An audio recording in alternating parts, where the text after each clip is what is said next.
President Barack Obama's first international trip takes him to Canada Thursday for just 7 hours.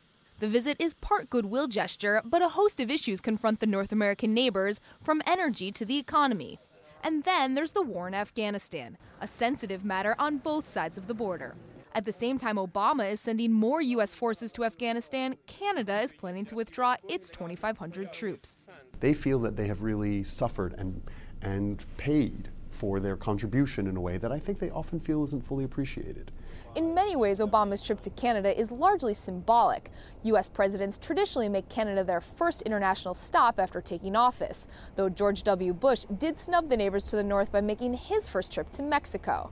But the economic crisis does put important issues on the table for two countries whose economies are closely intertwined.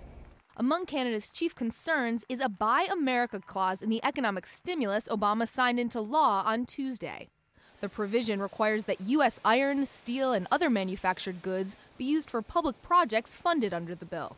Obama has shied away from the provision since taking office, saying he wants to avoid a trade war with U.S. partners, including Canada. There's a sense that we are each other's natural partners. And I think that Obama wants, to continue that. Obama's last overseas trip was as a presidential candidate. He visited world leaders in the Middle East and spoke before a crowd of 200,000 people in Germany. Unlike that trip, Obama's visit to Canada is expected to have little pomp and circumstance. It's not a visit of a lot of ceremony.